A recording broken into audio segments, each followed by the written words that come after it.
So we're down here on Church Street, very solidly south of Broad. And what struck me about this particular street is a number of really old houses here.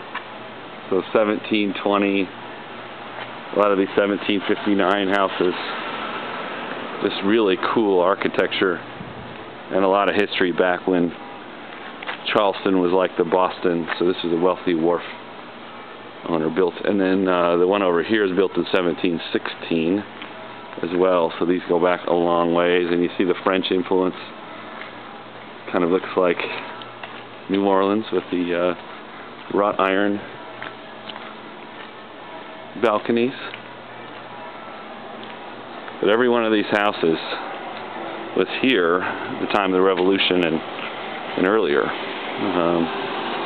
So you see these little patios, and there's people have in here. Should be kind of fun, but you're at the corner of Church and Trad Street. So it's kind of a neat little area that I found. It's only a couple blocks away from the water you can see down this street.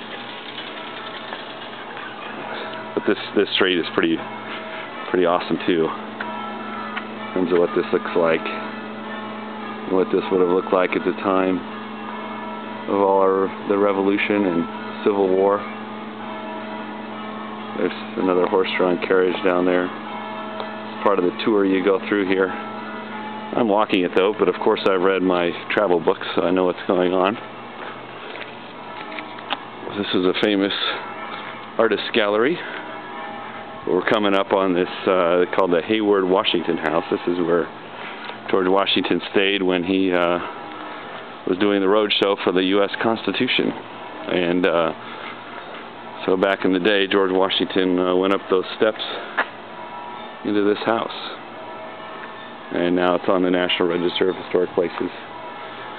There's another cool house over here right across the street that was built in 1759 for a wealthy Huguenot merchant, as they said on the plaque. But these are the steps, and George Washington stayed here. So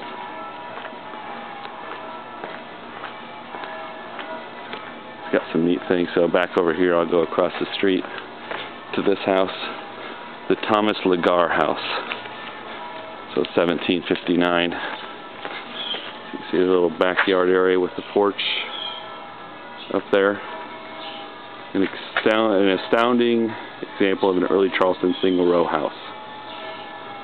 Not purchased in 1752, but you can see the detail. Probably these are really, really old. And just a neat little walk. It's very quiet, which I was kind of surprised. It's just a very nice, peaceful place to be on August 1st here in Charleston, but you see some of these other buildings and these magnificent trees. But it's quite something. And here comes the way you do the tour. So they're coming down here on the horses to see the Hayward Washington House.